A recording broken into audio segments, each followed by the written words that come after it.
Nrsyan, a young adult woman, aged 23 years old, who has an office work and enjoys playing tennis. Recently, she started to feel pain in her elbow, which has started to affect her job and daily life activities. Also, after it has already stopped her from engaging in leisure, such as playing tennis, her favorite sport, IADL and ADL. She started to feel pain even at rest, which made her to visit a doctor, who diagnosed her with elbow tennis. He prescribed her medications and recommended occupational therapy for her, so that she can re-engage in her roles and to help her do the activities that she used to do before. Everyone, I am Meral Jaradat, an occupational therapy student at Arab American University. We are going to be discussing an injury called elbow tennis, also known lateral epicondylitis. So what is elbow tennis and what is the most common causes of it? And we will be describing the occupational therapy protocol applied with this condition. When we hear elbow tennis, the first thing that comes in our minds is the famous sport that involves ball and racket. But what is the relationship between this sport and this condition? Elbow tennis or lateral epicondylitis is a common painful condition which can produce marked disability in the upper limb, a frequent cause of elbow pain affecting patients between 30 and 55 years of age. Although symptoms in most cases are self-limited, pain may persist and be refractory to conservative management. In general, the aim of treatment for this condition is to rapidly restore function and ameliorate pain with orthobiologic and non-orthobiologic modalities. So let's see how this condition occurs exactly. Tennis elbow or lateral epicondylitis is a painful condition of the elbow caused by overuse or inflammation of the tendons of the common extensor origin. Overuse of the extensor carpi radialis brevis can cause microscopic tear in the tendon where it's attached to the lateral epicondyle, causing inflammation and pain on the elbow and weak grip strength. There are 3 stages of a treatment protocol. The initial phase is directed toward reducing inflammation and preparing the patient for phase 2. The second phase emphasizes return of strength and endurance. Phase 3 involves functional rehabilitation designed to return the patient to the desired activity level. Protocol 1. Severe symptoms. The major symptoms are pain at rest, point tenderness, pain with minimally resisted wrist extension, swelling. Treatment in this stage consists of 2 phases. Phase 1. The main goal of this phase is to reduce inflammation and pain through rest. It's very important in this phase to eliminate pain and to assist in healing process. Medications also can be taken. Cold therapy is used 10 to 15 minutes of ice 4 to 6 times a day to reduce pain.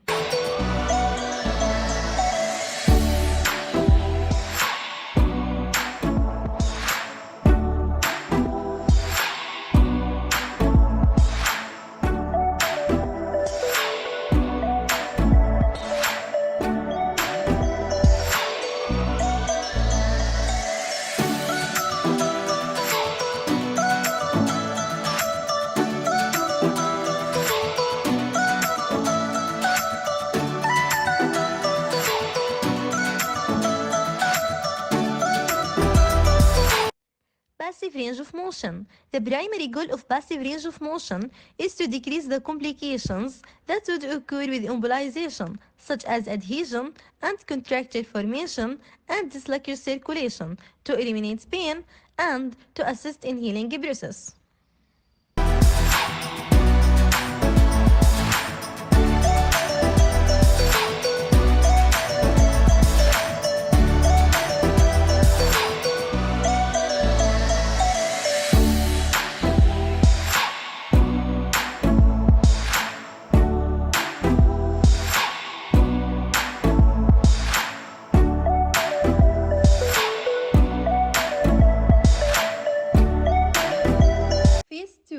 Rehabilitation phase. Cold therapy is used as we mentioned previously. Static stretching. It is a slow controlled movement with emphasis on postural awareness and body alignment that has relaxation, elongation, effect on muscle which increase range of motion, decrease stiffness, and also reduce the risk of acute muscle strain injuries.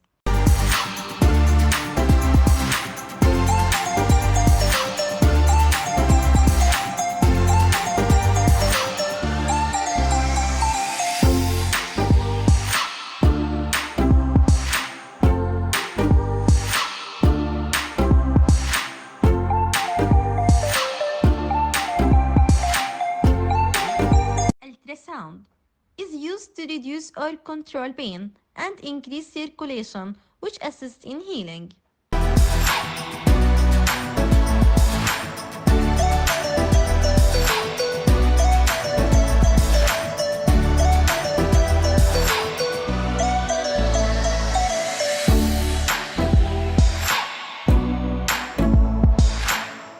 Strengthening can be isometric and isotonic.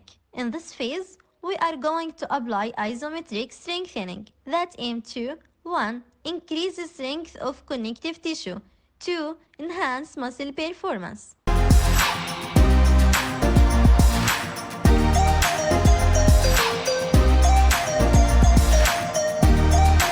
Proceed to Protocol 2 when tolerating above.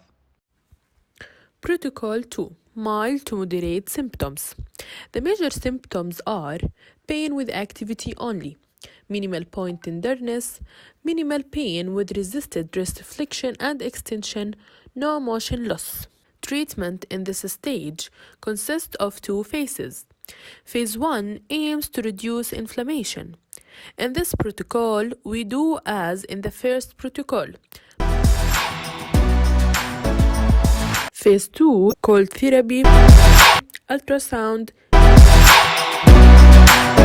strengthening, transverse friction massage, is a technique used to decrease the negative effects of scar tissue in the body. It's a specialized massage technique that may break up tissue adhesions that are limiting normal movement in the skin and the underlying tissue. Note that this should be uncomfortable rather than painful.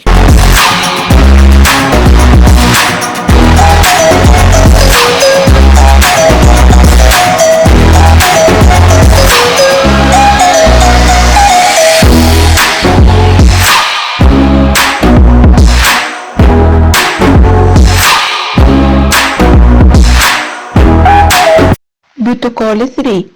Symptoms resolved. The major symptoms are no pain with daily activity, no refilled pain, full range of motion. Treatment in this stage. First, we do pre-activity flexibility through stretching as we do previous. Friction massage as we do previous. Strengthening exercise isotonic. Using dumbbells and TheraBand to strengthening the muscles through doing full range of motion gradually. Consists of two phases. Phase 1 is the eccentric phase. In this phase, there is increasing in muscle length.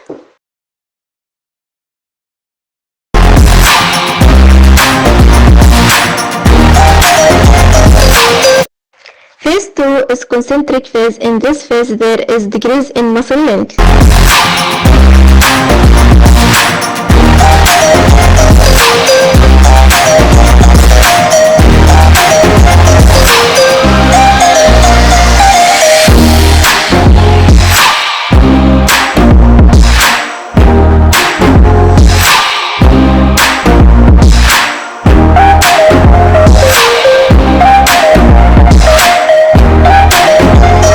Gradually return to activity.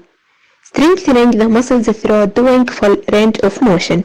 Gradually after strengthening exercise using dumbbells and TheraBand through grading its resistance.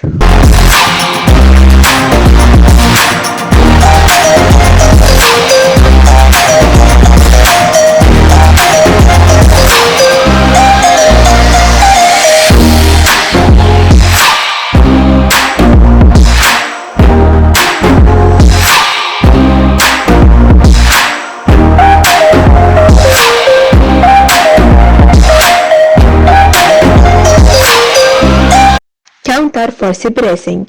Bracing is used only during actual play or recreative activity, such as working of a computer or playing tennis. What we really want to know that how is Nrsyan's condition after treatment? Today she has returned to practicing her daily routine and her usual activities independently, without pain.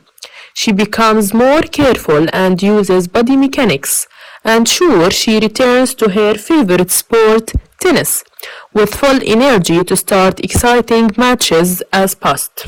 At the end, these are some recommendations for Nrsyan and all people who have joints problems.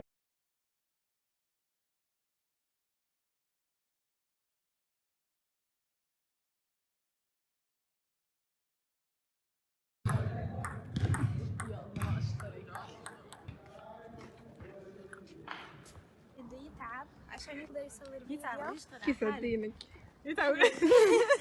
يعني يصير في ايدك صور الفيديو. الفيديوهات هتطلع على